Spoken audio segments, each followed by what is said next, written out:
Dear students, today I am going to teach you a new topic,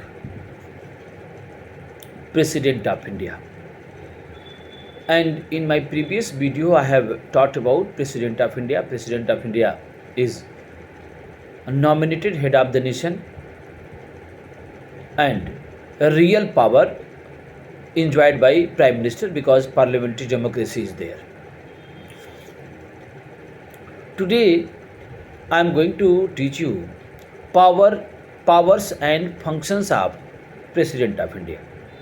So there are four powers today I'll discuss. There are four powers are there and one by one I'll discuss. First one, legislative powers.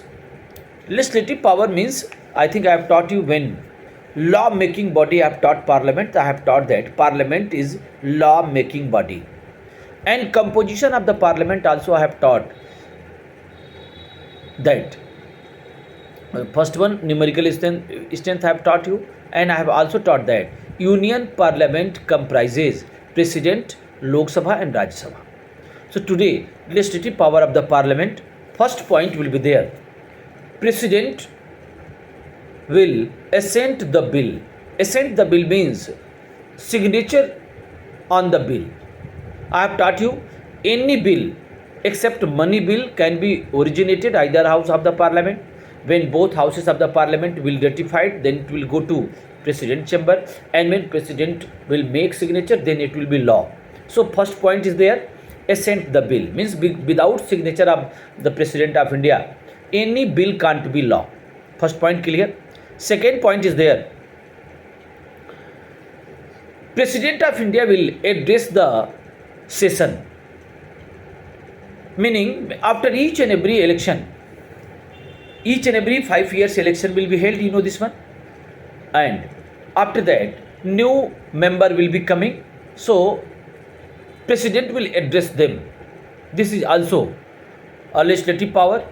Next one, president can summon the house and prorogue the session.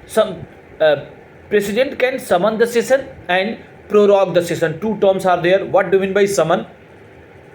Summon means calling, inviting by President of India. Means session will be summoned by whom? Answer will be there, President of India. This is one more legislative point, legislative power. And prorogue means termination of the session.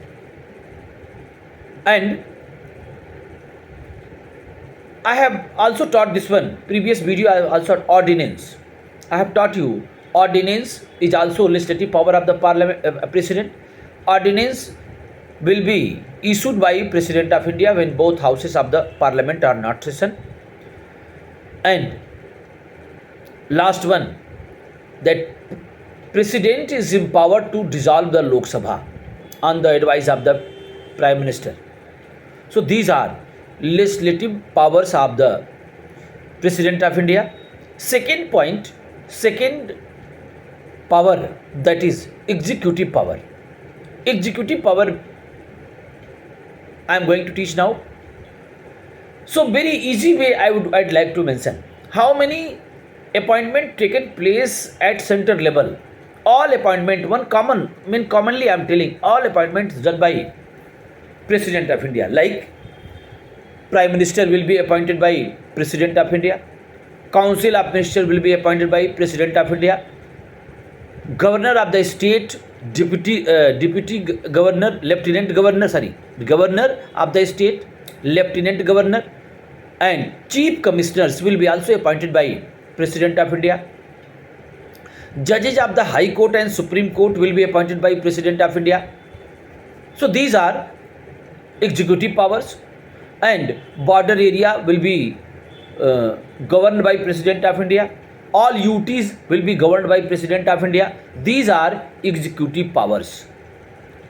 I think my students are getting.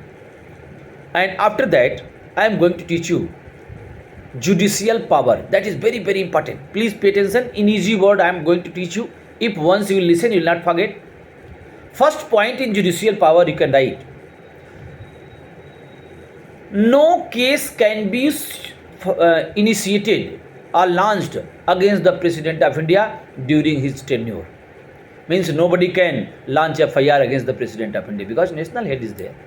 Try to understand the reputation. And he is not answerable. Second point, he is not answerable against any court of justice during his tenure. Means any court can't call him, can't give notice that you come here. And last point, President of India can grant pardon an offender. He can reduce or annul the court sentence. For example, suppose court given, suppose I am a culprit, your Mahen sir is a culprit, and death sentence given by court to me. So president having enormous power, he can release me also, he can reduce my punishment also, so he can grant pardon me also. So these powers given to President of India. So three judicial power, I think very easily you are understanding. Again going to repeat, no case can be launched against the President of India during his tenure. Tenure means time period, and he is not answerable against any court of justice during his tenure or her tenure. His or her both will write. Otherwise confusion will be there because president can be male, female both. So very careful regarding this one. And pardon, he can grant a pardon also. Now, last power of this topic, that emergency power. Please, dear student, listen properly. Very easily I am telling what do mean by emergency power. In our constitution, there are three emergency power mentioned. First one, general emergency or national emergency. If there is a war or external aggression. War or external aggression means suppose China attacked on India, Pakistan attacked on India. Okay, so in that circumstances, president will introduce national emergency. Next point of this national emergency, suppose if armed rebellion taken place. Armed rebellion means suppose in our army, air force, navy, whatever, any army started revolution, revolt started by army, then only president will introduce national emergency. I think this is clear. So national emergency can be introduced in entire part of the country, and all power now vested in the hand of the President of India. Emergency means only this much, and parliament is empowered. Okay, means according to the advice of the president of advice of the council of minister, president will discharge his duty. You know this one. Now, first one clear. Second, state emergency. State emergency can be introduced when any state government will not able to or is not able to maintain law and order, and constitutional machineries has been failed. Again going to repeat, suppose in UP our chief minister honorable Yogi ji is not able to maintain law and order. I think you know this one, very competent personality, very nicely he maintained law and order, but I am giving example, try to understand.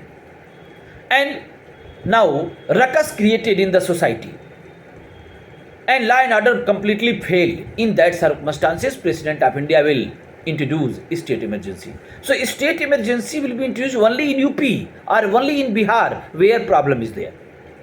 I think you are getting this one, that is state emergency. Now, one more example, suppose our chief minister, our chief minister to respected Yogi ji, suppose if any problem is there in Bengal, and who is the chief minister of Bengal, I think you know, okay, respected Mamata Banerjee is our is the chief minister of Bengal. Suppose she is not able to maintain law and order, then, and now law and order completely failed, constitutional machinery is failed, then only president can introduce state emergency only in Bengal, not in UP. Okay, clear? Now, next one, financial emergency. If credit system has been collapsed, financial instability taken place. I think I think 2-3 months before you have listened by news, you have read by media and print media. You have listened this information. What happened in Sri Lanka means completely credit system collapse, monetary control finish over, and prices of the daily uses communities became very high, and our credit system completely collapsed.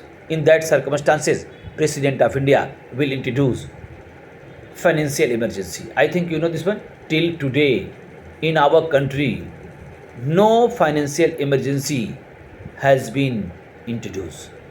So you should be very careful regarding this one. So dear student, only this much today, and next day I'll come with another video. Thank you.